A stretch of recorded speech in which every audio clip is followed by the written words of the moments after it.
Monica Studios.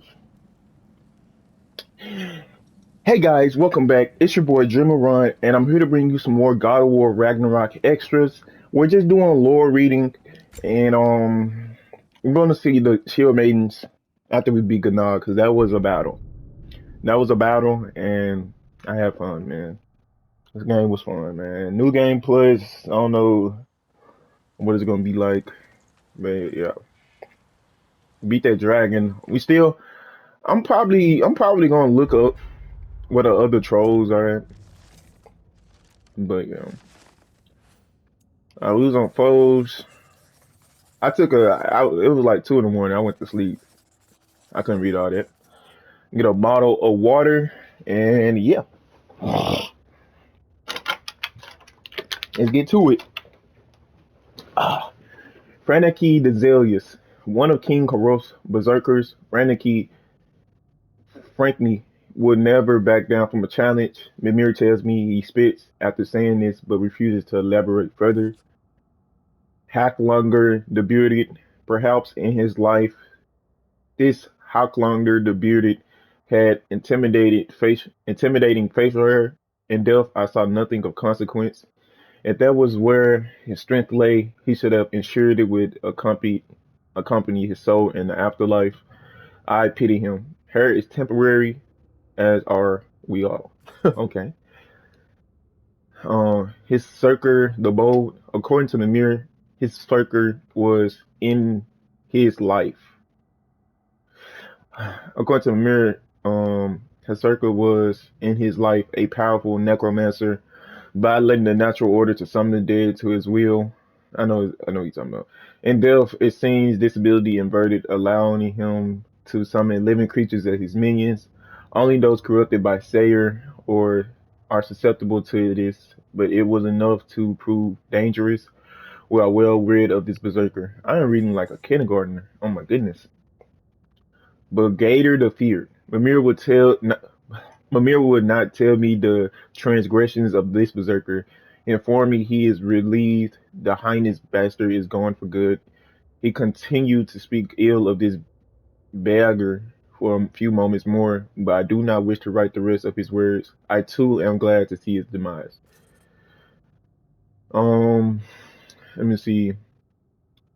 Skir Rohini Beanie the Undeering. No, Unearring. Unearring feels a fitting title as her aim was true. However, Mimir tells me she earned it during her days as an assassin. Her targets would meet their ends without fail, but not until after every ally around them had been killed first. Dang. How Jalti the Stolid, a berserker of King Karaf, who we defeated in the deserts of Alpine. Known for her force, as Mimir puts it, during her life after she had defeated an opponent, she would not stay her maces. How GT would continue her assault long after the body was beyond recognition. This Haruf kept truly depraved company. Dang, like he's done, he's gone. Volter the Prideful. I am told Volter was one of King Haruf's favorite berserkers. Her early life as a traveling rhapsode, as she would be called in Greece, led to her ability to move swiftly but attack in full force with her destructive magic.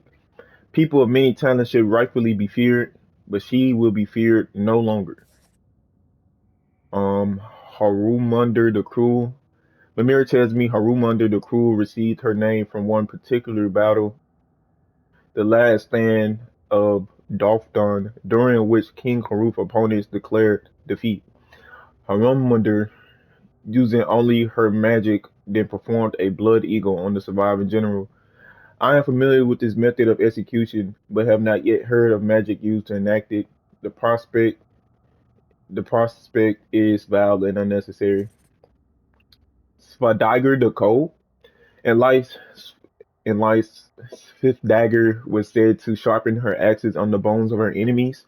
Amir has garnished the truth before in favor of a good story, but in this instance I cannot allow it.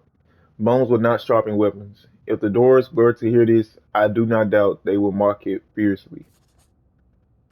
Oh gosh. Nope. Dang it. Where was that? Where was that? Where was that? Where was that? Where was that?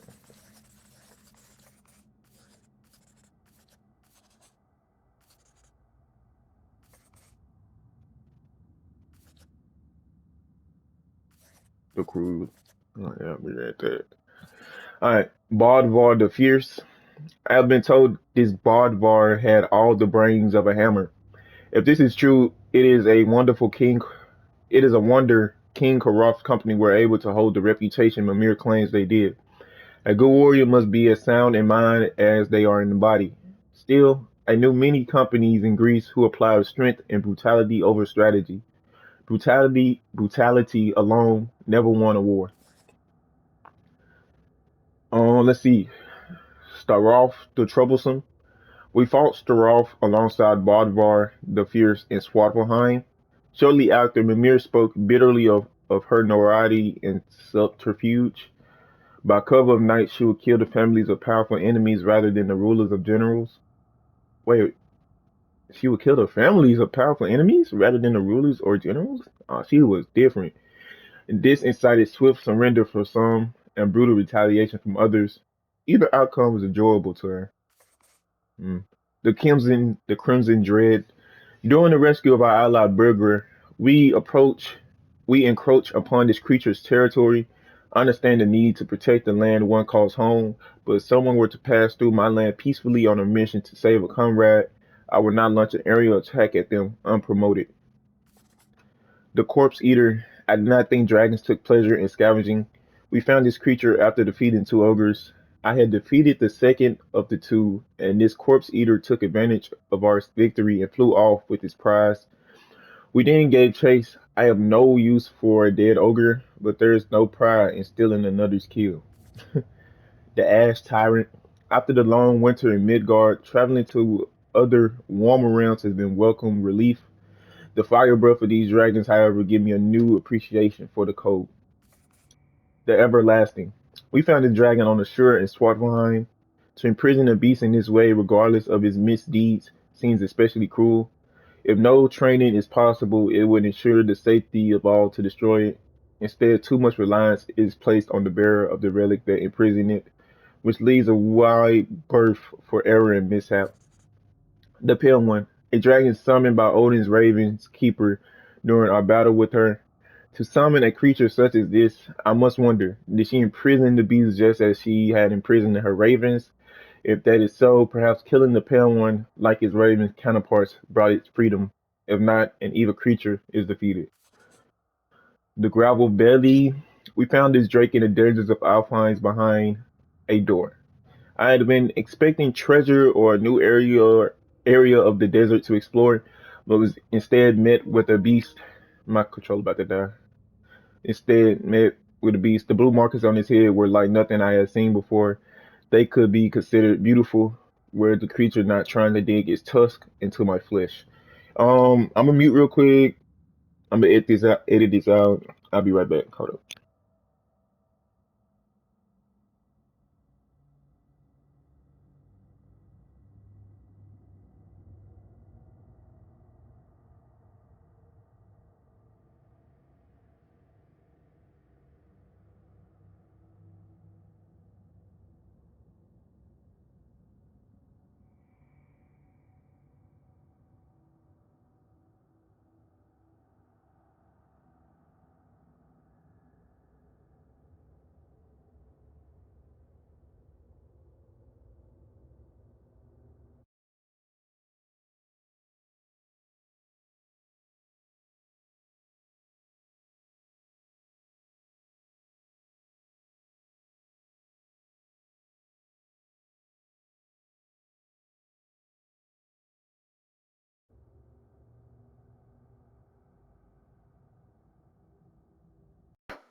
All right, we're back finally. All right, the Slaghorn, a drake retract in the jungles of Vanaheim, one that seemed to enjoy burrowing under the earth and goring its victims to death with his tusk. Freya tells me these creatures were not native to this realm. There is now one fewer of their numbers.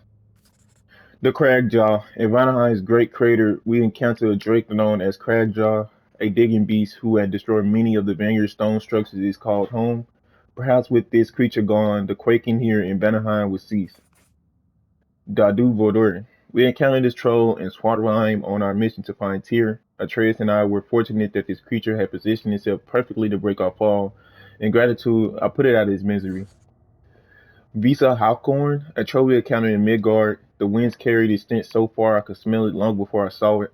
Fighting these beasts in the dead of winter is one of the few ways to keep warm without a fire. I appreciate this, however, we may run out of trolls.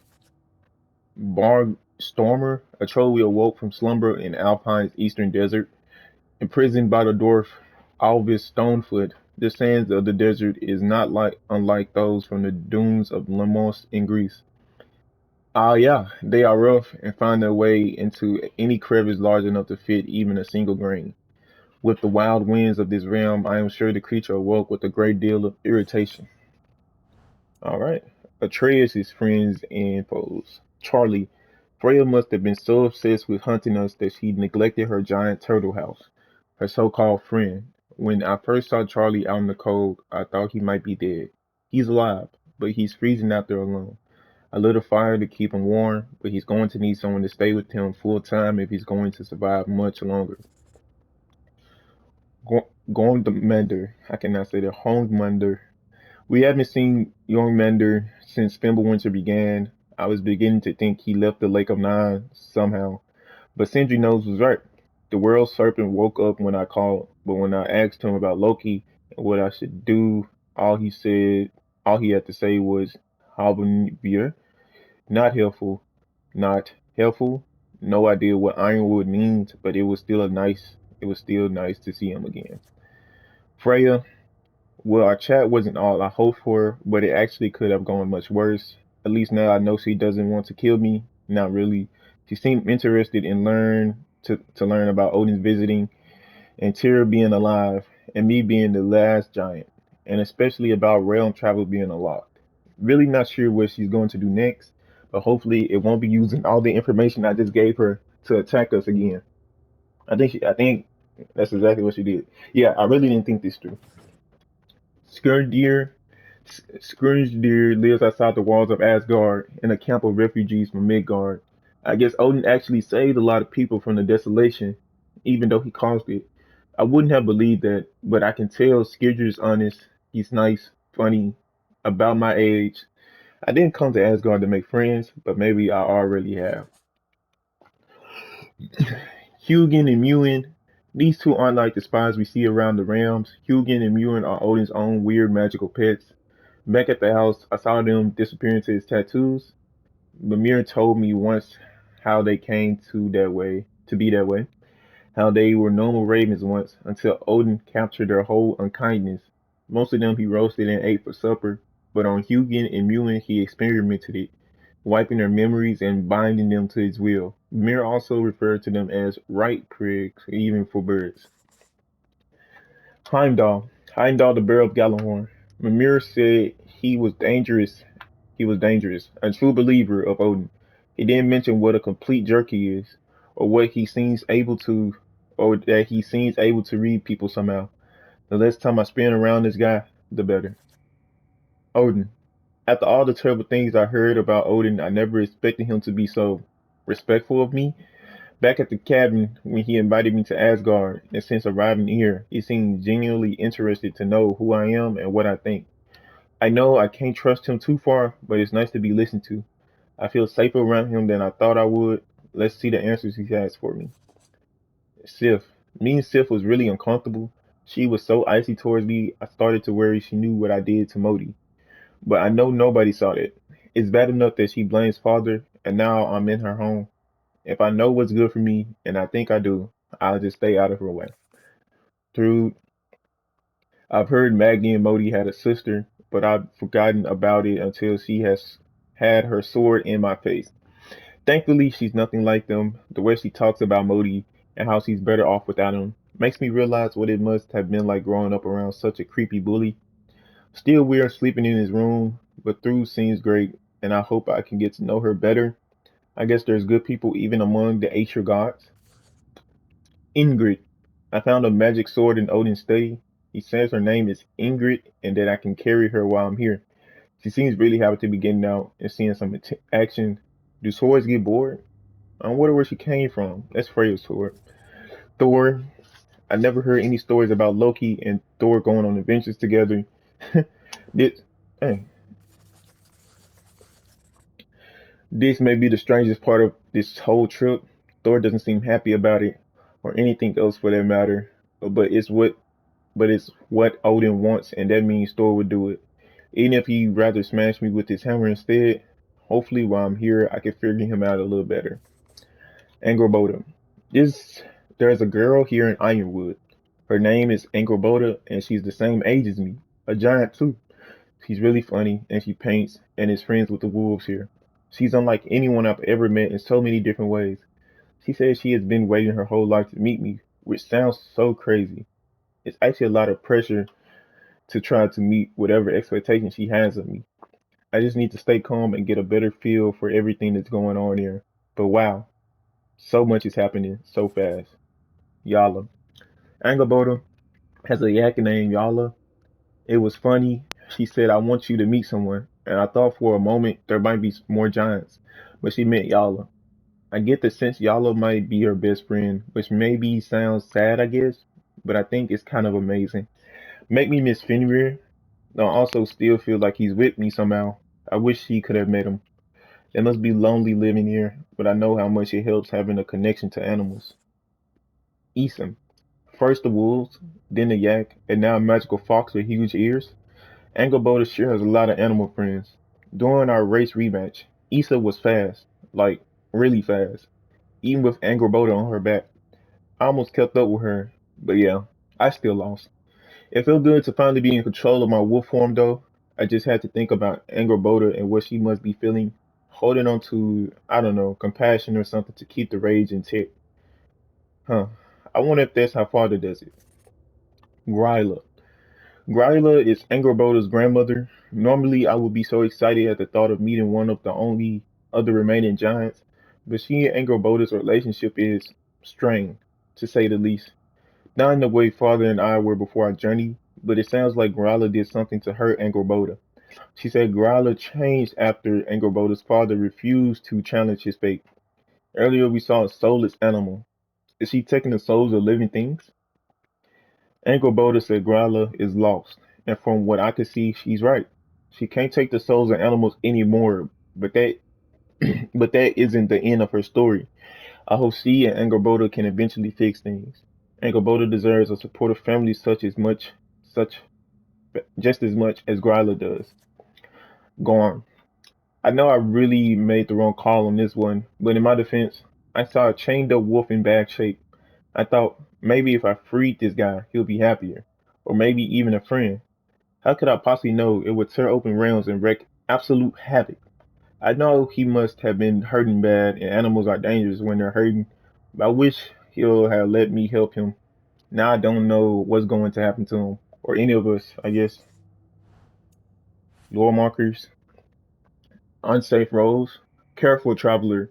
This road leads to Niveler, sure, but so too does it lead to dangers beyond mention. If you give a about your own safety, you will find an alternate route to the city of Iron. Should you succeed, find me, so I can spread the word of whichever route you took that didn't end with you getting your skin peeled off your body by something hungry and pissed off. Durlin. Cooperation. We built this realm with our dwarven hands, reinforced it with dwarven muscle, innovated with our dwarven minds. But we no longer have to do it alone. Our strength and ingenuity has finally found an equal in the Aesir of Asgard.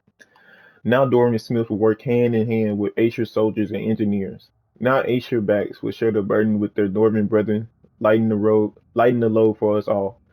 It was Doors who made fortifying what it is, but together with the Aesir, we can make it into something even better. Warning: if you can read this, return to work. Regarding the removal of resources, one, when making your initial strike, use an axe, not a pick. Use a pick, you go too deep, you get red flow. You get red flow, somebody has to clean it up. Two, pre-dawn remains the best time to harvest. Grogginess and disorientation are still a major factor before the sun comes up, so the chance of accidents become much lower. 3. Always wear earplugs. The living desert. The jewel of Alpine is our most sacred and fertile desert, teeming with the unequaled diversity of life, from the majestic Hafugafa and the dulcet song of the sands, to the wide array of turtles and lizards found in the Harada, and the abundant herds of gazelle and ibex roaming the shifting dunes. All creatures of the desert are given birth by the grace of the light. Take a moment to witness the grandeur and reflect. Keep well, Diram.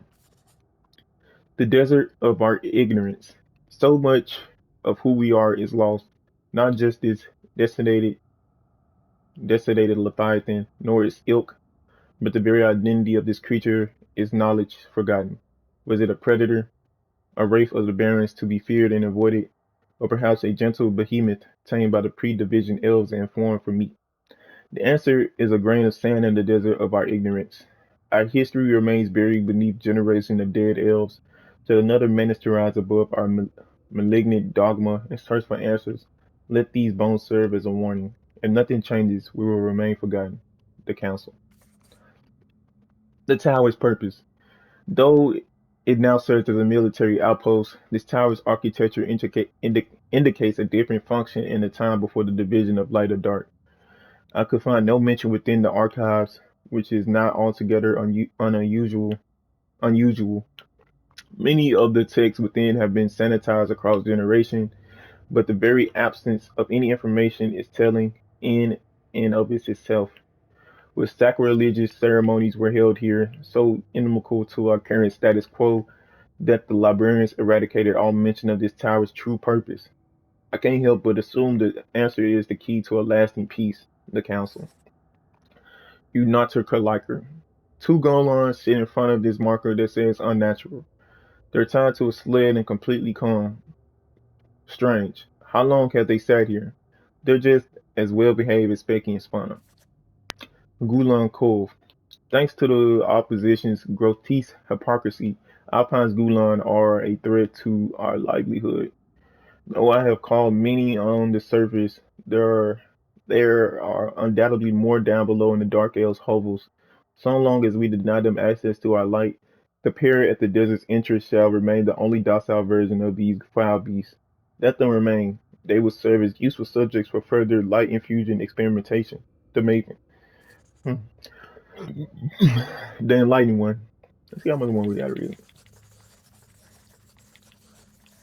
Goodness gracious! The Enlightened One. In honor of the Enlightened One, may his gift shine eternal. May his light serve as a beacon of harmony. May peace endure among the elves as we forever bask in his radiant glow. Barge Stormer. Casualties cause 43 Dorman, 22 other. I guess it's the troll. Method of imprisonment. Oh, this how you find the trolls. Method of imprisonment, not slumber. Oh, that's how you find the trolls. Okay. Prison location, Alpine. Data release, not applicable. It's a troll. Rehabilitation is impossible. Feel free to use a rousing relic if you're desperate to get your skull caved in. Imprisonment overseen by Alvis Stonefoot Swarfenheim, otherwise known as he who is running out of patience for writing these reports. Wow. Okay, this is how we find the other trolls. It's two more trolls we need to find, and they're gonna be in these notes. Okay. Rules of the Sanctum. All visitors must observe strict silence inside the library, even in the vestibule, passageway, grand hall, and mezzanine and upper circle. No books are to leave the premises for any reason under penalty of death. Transcriptions of any material within the library are expressly forbidden. Damage to library materials due to carelessness, including creases, folds, annotations, and such like, even accidental, even accidental, would not be tolerated. Comestibles, libations, and liquids of any kind are forbidden. Visitors must check in with the present librarian before leaving the library. Failure to adhere to the rules will result in immediate punishment to be determined by the present librarian. The arbiters of knowledge. We are the caretakers of truth, the arbiters of knowledge, protectors of this repository of enlightenment, enlightenment that stretches back to our earliest writings, ancient as the sands. It is our sacred duty to protect our alien learnings and prevent the possible spread of it to those who cannot reconcile the wisdom found within these walls. The benighted masses cannot be trusted, cannot be expected to assimilate these truths. They lack the intellectual fortitude to absorb and accept the divisive, divisive nature of certain revelations. This oppression is not cruelty, nor it is an attempt at control. It is mercy, pure and simple. Never forget that. Harmony. In a realm of peace, there is always in a realm of peace there is only one crime, a destruction of that peace. Look about you, the land and its people in harmony and balance, as constant as the sun and moon. Yet balance is precarious. Balance is easily lost. Cruelty, vanity, selfishness, these are the forces that would disrupt Vanaheim's harmony. There are the forces of the Aesir. We are peaceful. We are a peaceful people, but peace cannot endure without force to protect it.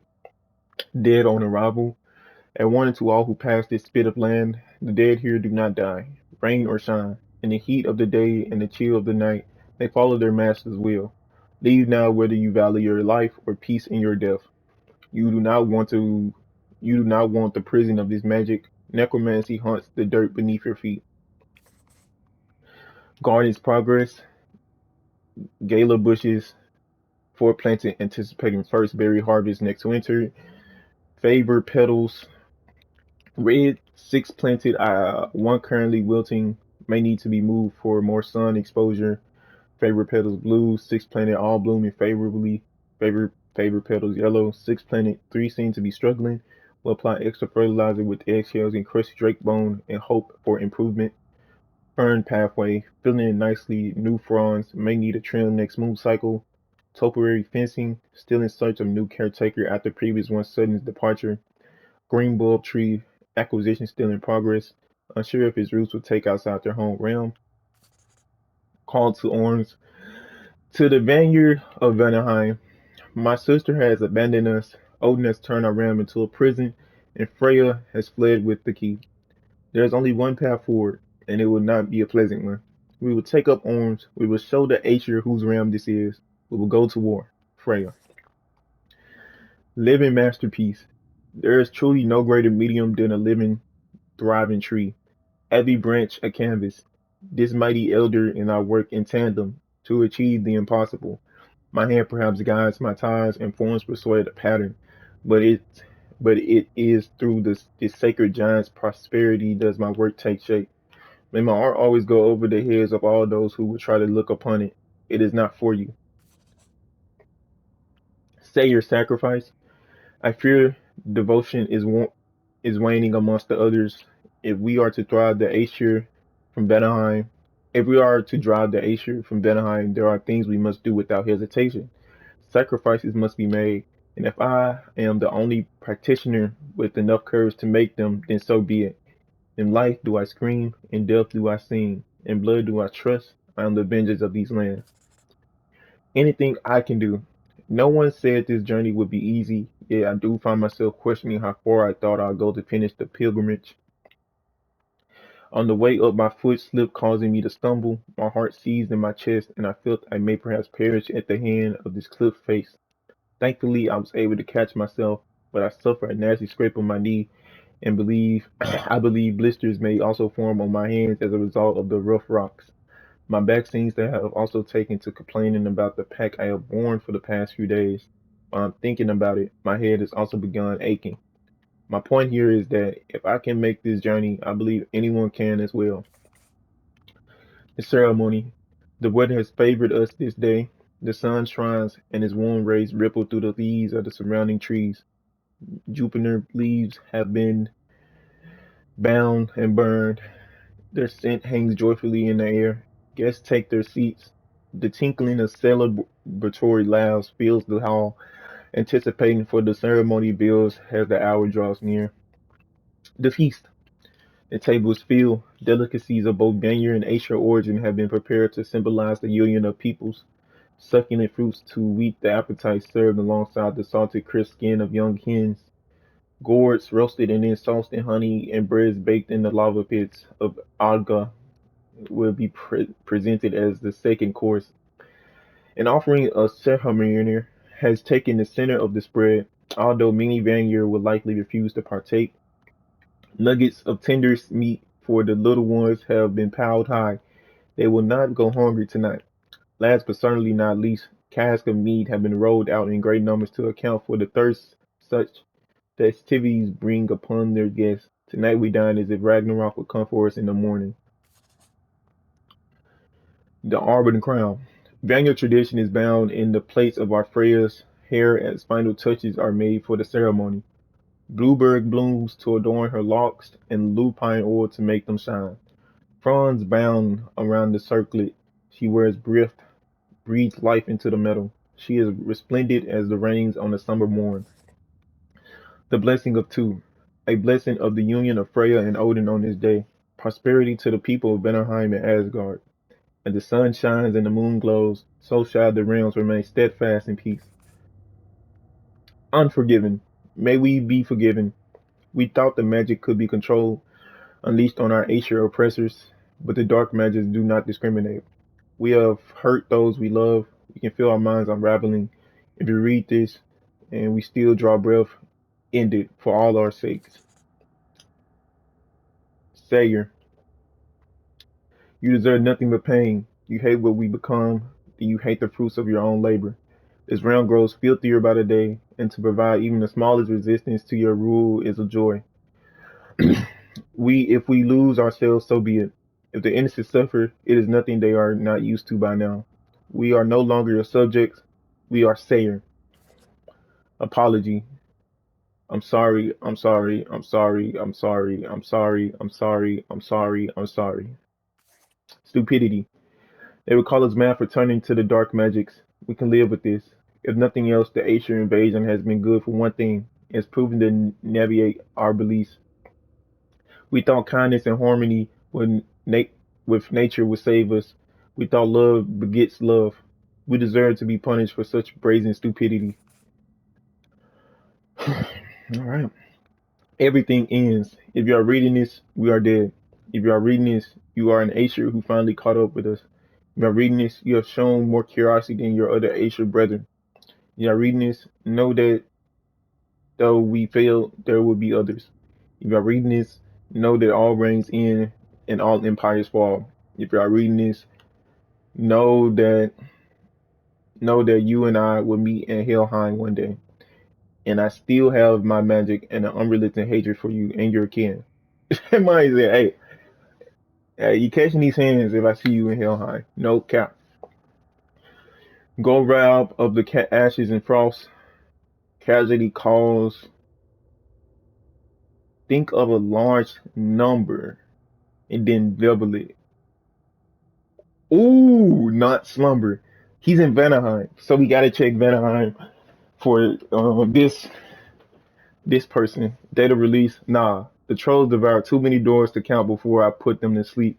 I thought they'll be in a better mood after getting slapped with a rousing relic. Imagine being stuck in the same position for any period of time. Where imprisonment overseen by Alvis Stonefoot Swartbehind. We gotta go to Vanaheim. There's one There's one troll we know where it's at. Well, we don't know where it's at, but it's in Valheim. Mighty Harburgisler, Swallower of the Dead, Author of the Winds, is not the first to claim the title of Hell, nor will she be the last. Since the time of the earliest frost, 9 rulers have fulfilled the role, with her tenure having lasted the longest. But when will her dominion end? And will she be supplanted by force, or abandon her title willingly? The dead watch and wait. An accursed name. Woe to the great Princess Sigrun. Her heart is broken, and her mind may follow. She committed a sin for which there can be no redemption. She loved the wrong man, handsome of face and congenial of smile. He was perfect, except for his name, King Helgi. Sigrun's father, King Hogni, would never approve of such marriage for one simple reason. This was the name of his old enemy. So strong was Hogni's hatred for Helgi that he would never allow that man into his home. But Sigrid loved him still, and so she endeavored to convince her father that love could be stronger than hatred. She was mistaken. The death of Helgi. Ash to ash, bones to bones, where love cannot live, death takes hold. Here are the words of Prince Dogger. My spear drips righteousness and red from the blood of that cat. King Helgi, my father in his wisdom, denied him the hand of my sister, Princess Sigrun. Knowing his true and dark nature, enraged by this slight, King Helgi gathered his forces and invaded our land, determined to claim his bride. His murderous soldiers dipped their swords into the hearts of all who opposed their unclean union. Mother, father, all my brothers hunted down and slaughtered, all because he was denied my fair sister. The only male of my line left standing, I impaled the villain Helgi on my spear, did my duty, and avenged my family. Love's end. There never was a love as passionate and sordid as the one that took root between fair Princess Sigrun and the foreign king Helgi. Helgi begged for her hand, but Sigrun's father, King Hogni, refused. And so Helgi raised a terrible army and descended upon her land, murdering all who opposed their union.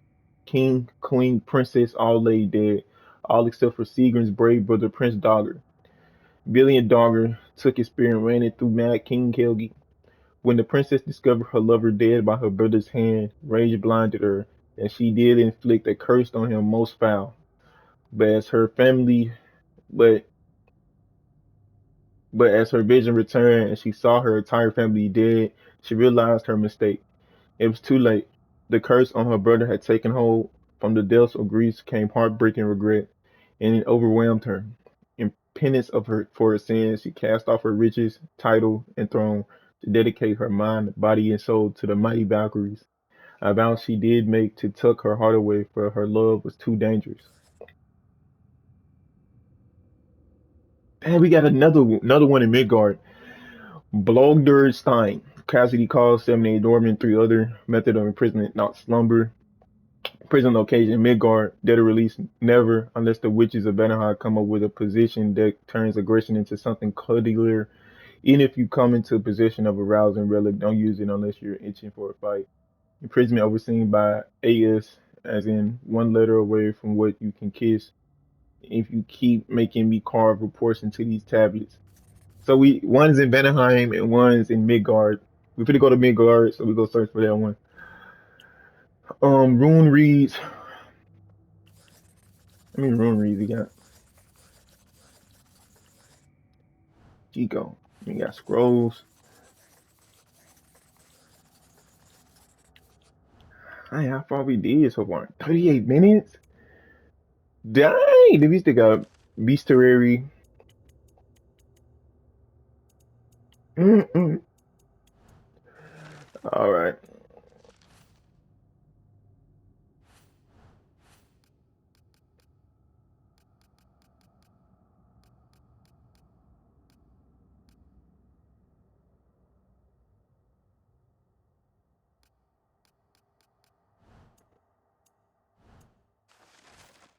Rune reads.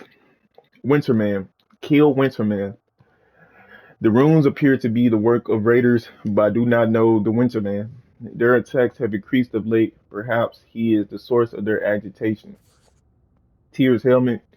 Win mines, not wars. Found etched into the helmet of the statue of Tyr, a radical philosophy for a god of war. Tyr's spear. Wish for peace, be ready for war. Found etched into the spear of the statue of Tyr. I agree with this sentiment. Tyr's left bracer. Defend the peace. Found etched into a bracer from the statue of Tyr. How did Tyr accomplish this? Did he not take up arms in order to do so? Tyr's right bracer. Iron peace, not a golden war. Found etched into a bracer from the statue of Tyr. Iron is far stronger than gold, yet at times peace feels as fragile as an egg. Traitor. Found outside a ruined temple in Vanaheim. Many of the realm's buildings came to ruin due to a natural disaster or the Einhardjar.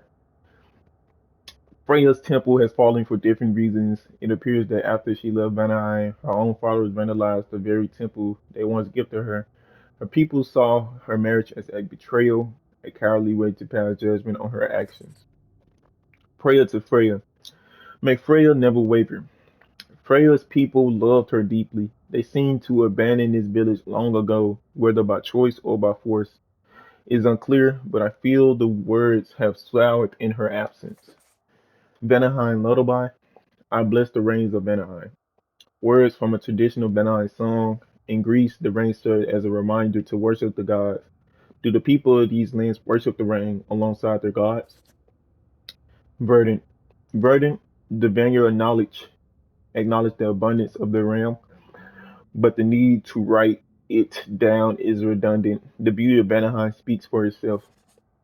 City of possibility. City of possibility. Perhaps this is frustration over the state of Vanaheim. The writer likely thought the location would be safe for the Alejandro eyes. For their sake, I hope it was.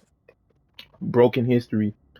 Broken history. Graffiti in dark elf territory next to a statue of their ancestors. The elves before the division of light and dark. The message being what exactly and for who?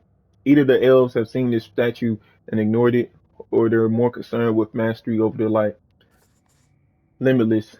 Limitless, I'll give this to the Light Elves. The beauty of this temple is unmatched across the nine realms. To think only 2 winters ago, all of this was covered by hive and darkness. I'm sure there was beauty in it in its own way, but what can I say? White marble and gold trim is much more fetching. Sacrifice. No sacrifice in vain. A course lay below this one. I wonder if the poor soul wrote it before expiring, or if it was written by the fiend who caused said expiration. Patience. Patience. Found deep within the dark elf cave. They must use this as outpost to launch raids on the temple, a useful spot to watch their enemy and plan their next assault. The Forge. Forge ahead. Could be a light-hearted jape, or another expression of the dwarves' resentment of Odin's grip on Svartalfheim. Is progress truly progress if made under an oppressor? The Pit Mine. Asgard Svartalfheim Mining Cooperative. I was not the only I was not the one I was not the one to coin this particular equivocation, but one has to respect the pure, emotionless language that paints over decades of systematic slaughter and oppression. The Vault. Vault Vista. Don't know what to tell you. Not everything's got a thrilling story behind it. Sometimes people just label things exactly what they are. Mind your breath. Oh, don't breathe. Mind your breath. Could be referring to the polluted area of the bay or a warning against speaking ill of Odin. Both equally likely, in my opinion. The Squatcher. Kylan's squasher of wretches killed a nest for 20 years. A legend or boast I wonder.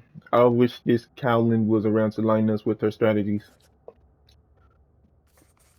Prayer to Hofsker. The wind from your wings chill my bones and fill my sails.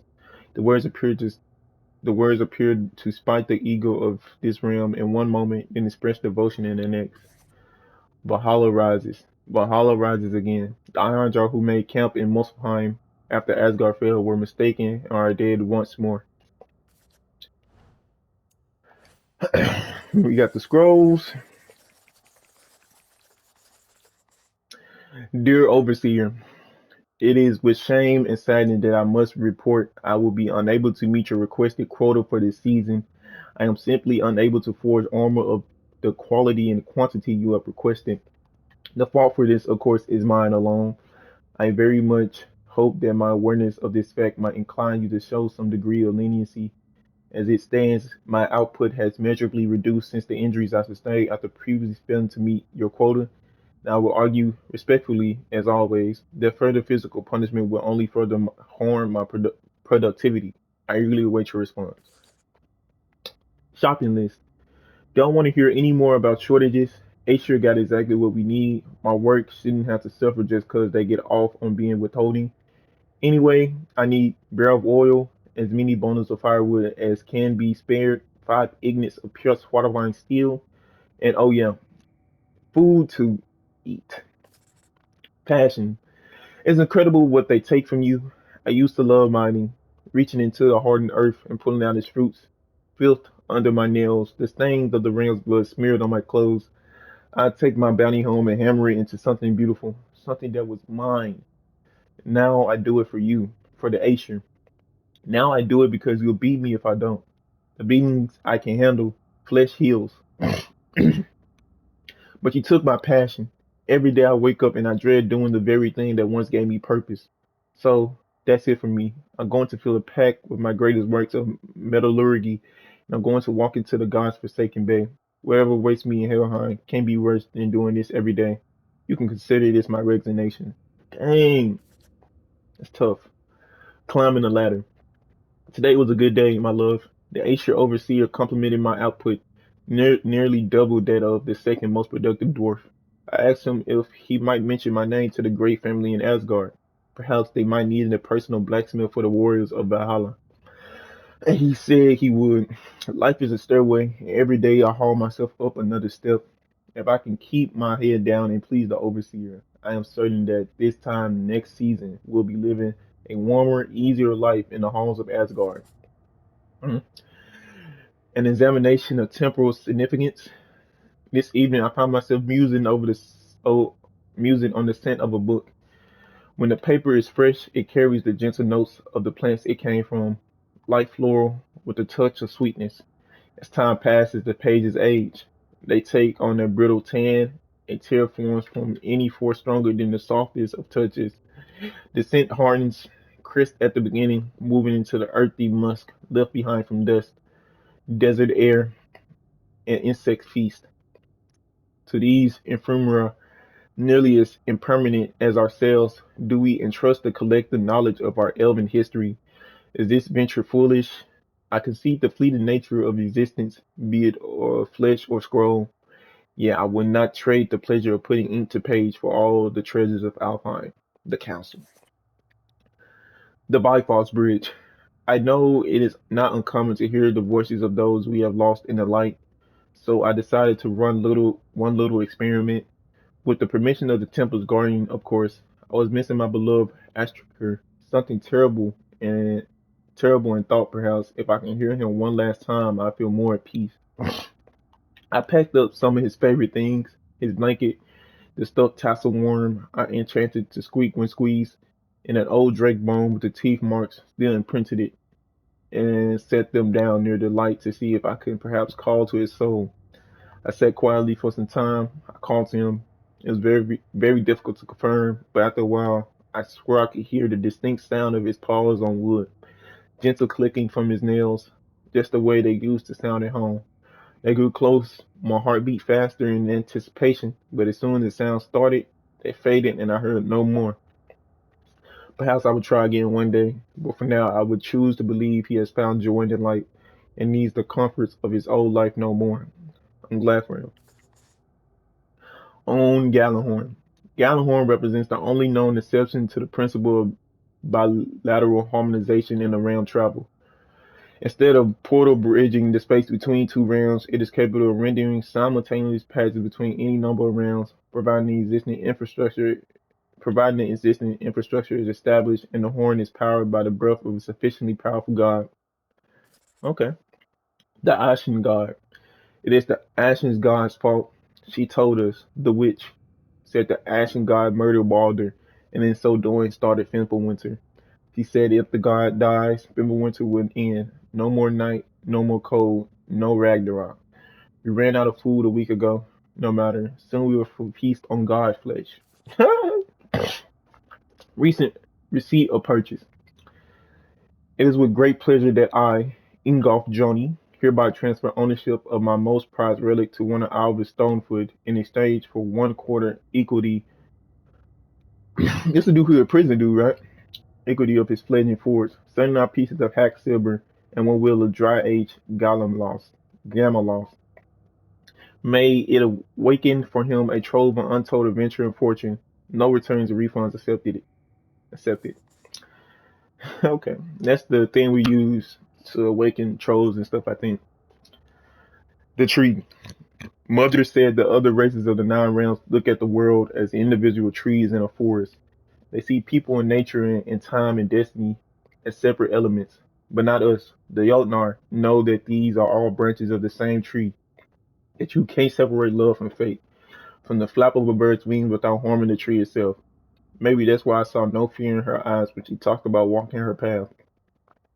When she talked about her impending death, sometimes that comforts me, knowing her and father's passings or just one branch in a great and ever growing tree. Other times I just miss them. That's Angerboda. The Aesir promise.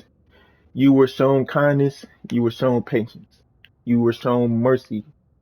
Peace was sought, peace was offered, peace was rejected. And now you must live with the alternative. You have called us many things. You have hissed the word Asher as a slur, spat in our paths, ignored our edicts. That ends today. Look at the ruins before you and understand the truth. This was your doing, not ours. Freya's lament. I can't do this. I mean, I have to do this. I write this because I can't say the words out loud. I write this because maybe if all goes well, it'll be a funny reminder of the man I once was. A man who is scared, who is in over his head, a man who cannot stop asking himself over and over again a single question. What would she do? I love to ask her, but she's gone. So I guess I have to answer on her behalf. She'll tell me to stop complaining. She'll tell me that I'm she'll tell me that I don't matter, that my fears, my inadequacies are irrelevant. All that matters is making sure the people of Vanaheim can cast off the yoke of ancient rule. She'll tell me I'm allowed to be scared. I'm allowed to be angry. But above all, I have to be strong. The people of Vanaheim need a leader. And for the foreseeable future, it looks like I'm the best they're going to get. Man, I wish he was here. Freya. Chores. Thank you for tending to my home while I am away. I'll be sure to bring you a souvenir from Midgard. Perhaps an icicle. Anyway, here's my daily routine. Please follow it as well as you're able. Rise with the sun, whisper to the plants, any words I find, though they prefer secrets. Feed pigs, mash berries into the feed first, or if the berries have gone sour, I have a berry bush seedling under the bed that can easily be matured to fruition with a growth spell. Fetch water from the river, coax bark from the trees for firewood. Relax. That's all. I look forward to seeing you again upon my return. Abandoned. I gave you everything, my faith, my love, offerings beyond measure. You abandoned me, abandoned us, abandoned your home. Why? So you could gallivant across the realms with the one-eyed king? Did we sicken you so, your prophetic worshippers, that you would take the first opportunity to leave and never return? I did not know true loneliness until now, nor did I know true rage. I will revenge myself upon you, but you are not here to receive my hate. And so I instead I, and so instead I, and as many as will join me, will go to that temple we built for you so long ago, the monument to our gullibility and your selfishness, and we will do to it what we can only hope one day to do to you. Hey, hey, going crazy. Non-violence. This will end in blood. The only question that remains is which side is willing to spill more. The Aesir are not known for their mercy, just ask the giants. Yet our realm is split between those who have a brain and those who believe that pacifism in action will somehow win the day. These men would be kicked in the teeth and apologize for spilling their blood on the Ironhunter's boot. We have tried to reason with these. What other word is there? Cowards. They cannot be swayed. They will not help us muster a resistant force in numbers of any real meaning. And so what else can we do? What else but entreat the sayer magics to do what they will not? There are dangers to the old magics, yes, but can anyone say with confidence they outweigh the dangers of doing nothing at all? Perhaps we will change. Perhaps our minds will fail to fall to pieces. But that is the price we pay for striking back against the Aesir. It is one we pay gladly. The path of lies. Brothers, we are deceived. We have spent our lives walking the path, our every walking, waking breath devoted to finding its end. We were told of the glory of the walk, or finding truth in where the road might take us. But there is no truth to be found. The path does not lead to salvation. It does not lead to enlightenment. It leads to conquest, cruelty, blood. I am stepping off the path, and I hope you will join me, your brother Birgir. Child Birgir, man. The blind guest. All of us have heard the blind guest whispers. He is in our ears and in our weakest moments. When we consider giving up the walk entirely, He is in our minds when we think of the great reward awaiting us at journey's end. He is a liar. He has told us of a paradise at the end of the path, a shining place for us to take off our boots at last. I have seen many lands, many realms. I can tell you with some certainty no such paradise exists. The road does not lead to peace. It only leads where all roads do, to other roads. More pain and pleasure and heartbreak and triumph and boredom and hunger and depression. There is no destination. There is only the road. There is only the road. Your brother, Bigger. My Bigger speaking. The destination. If the road leads not to paradise, then where does it lead?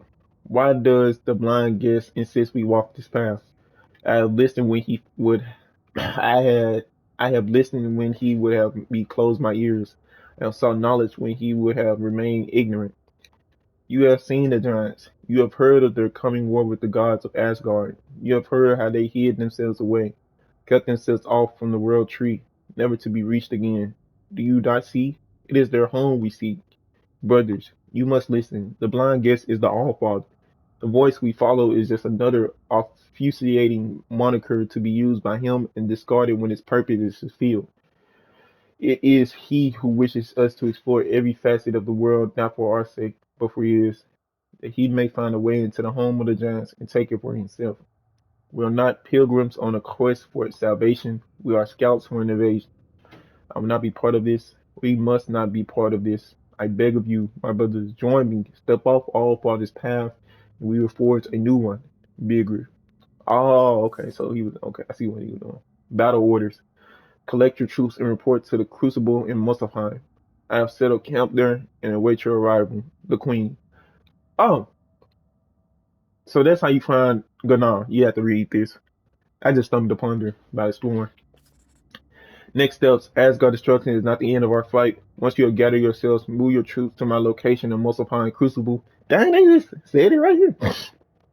We shall strike back against the traitorous Frigg, this ghost of Sparta she travels with, and all who stand in our way, the Queen.